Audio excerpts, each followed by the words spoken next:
Yun mga buddy, good morning. At ngayon dito tayo kay Pula.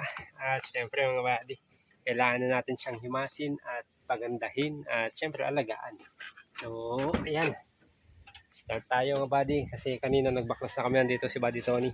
Shoutout kay Buddy Tony kasi wala siya ngayon, nagsundo ata. So ito na yung mga gamit natin. May mga binaklas na ako kanina dito. Ito yung mga ibang binaklas namin. Ayan yung sa head niya. Nilagay ko lang dito sa plastic na lagayan para hindi siya maghiwa-hiwatay kasi may baklas namin yung pinaka head niya mga buddy, kumbaga top overhaul tong gagawin dito.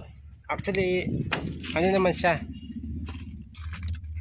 hindi pa na-check na rin naman ni Sir Chief, pero sabi nga ni Sir Chief hindi siya papayag na gagawa ng yung parang putyo-putyo lang ba mga buddy, lalo sa atin kung ginagamit din natin malayuan o kung sakali, di ba, katulad ng isa ko nabenta ko.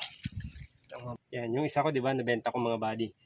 Hanggang ngayon mga buddy, ina-update ako nung bumili. Goods na goods daw, okay na okay, hindi daw siya nagkamali sa pagbili. So, ang sarap lang sa pakiramdam kasi alam natin na talagang alaga 'yon at talagang nung ginawa ni Sir Chip 'yon, talagang solid. Kaya hindi tayo napahiya dun sa bumili sa atin mga buddy. Ganun din dito kay Pula. Kung sakali mong magamit natin, kahit ako kasi mga buddy yung ginamit ko si Kabsato dati, wala akong masyadong aberya na naranasan sa daan. Yung talagang ititirit ka, wala mga buddy. Gulong lang, nabutas, ganun. Tapos yung retighten ng mga tornilyo, ang higpit lang, ganun.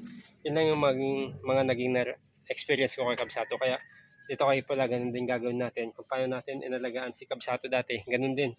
Kung sakali mang magiging ari natin o kaya mabenta natin soon, o kung may mga kaibigan tayong gustong magkasasakyan at matipuhan nila, at least nakita nyo mga buddy kung paano namin siya ginawa.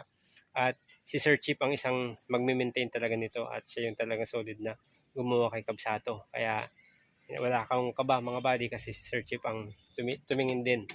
Kaya yan, pero maganda yung mga buddy, para matuto din tayo. Kami muna yung magbabaklas nito para at least alam namin yung mga pasikot-sikot, kasi pangit naman kung may sasakyan ka tapos wala kang alam gawin. So papatulong na lang kami pagbalik at kung ano yung mga aayusin talaga dito. So siyempre nandiyan pa rin ang guidance ni Sir Chip Auto Mechanic. Ayan, subscribe nyo mga buddy. Pakipasyalan pala yung kanyang channel na Sir Richard Auto Garage. Ayan, Chip Auto Mechanic, Sir Chip. Yan, lalagay ko na lang dyan yung ano niya mga buddy. Ito yung kanyang channel. Yan, at malaking bagay yan mga buddy na buhayin din natin yung channel ni Sir Chip kasi sobrang laki ng dami niyang matutulungan. Ayan. Ayan, nabaklas natin yung ibabaw. So, inintay ko na si buddy kasi yung power handle na sa kanya mga buddy. Kasi kumuha ko ng kanina kay Sir Chip, pyesa. Ay, ang tawag doon, tools. So, ayan. Linisin ulit natin to, baklasin naman natin yung loob habang inintay natin to na mabaklas para marami tayong ma-accomplish ngayong araw. Alright, yan mga buddy, binaklas natin yung sidings nya. Ayan, yung sidings. So ganito yung kay Kabsato dati, kaya medyo kabisado nga itong pagbaklas ng mga sidings yung mga buddy kasi ayusin natin itong mga mechanism ng bintana nya para natataas na bababa para presentable. Kasi malaking bagay yan mga buddy, lalo pag gabi o kaya umuulan. Ayan. So natanggal ko na itong mga plastic kasi nga punit na rin. So ganito si Kabsato, naalala ko si Kabsato mga buddy. Mahal na mahal ko yung sasakyan na yun mga buddy, nabenta ko lang gawa ng kinailangan natin. Kinailangan ko kasi nun mga buddy, kaya na-let go natin. Pero ganito siya. Pero mas sariwa nga ito mga buddy kasi original paint. Ayan. Gumanda ng ganun si Kabsato dati kasi pinaganda talaga din ang todo ni Sir Chip kasi pininturahan niya yun. Kaya ito original paint pa niya talaga. Makintab pa mga buddy. Wala ka pang gagastusin sa pintura nito. Alright mga buddy, nabaklasin natin yung tambutso.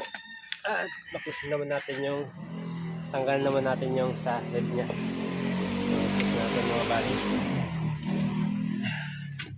Tsaka muna. Right. Ito banda para makita.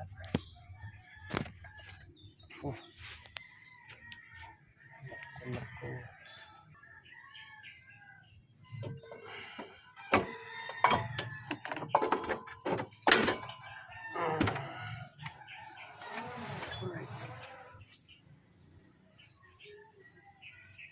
Ito na, dinala natin kay Sir Chief. Ayan. Ayan o, dyan dumaan tubig.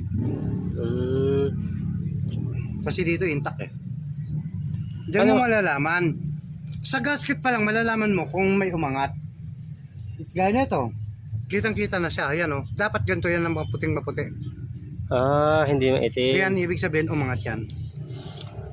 Kita mo pa nagbabaklas ako, overheat ang sakit. Para malaman ko, sa gasket ako bumabase pagtanggal ng head. Alam mo na agad. Pag nangitim, Oh, ito. Pasok din yan. No? Hindi ganun kumapit yan. Dapat ganito siya. puting-puti So siya. pag may nag-dark siya na ganyan, tubig to eh. Tubig to both side.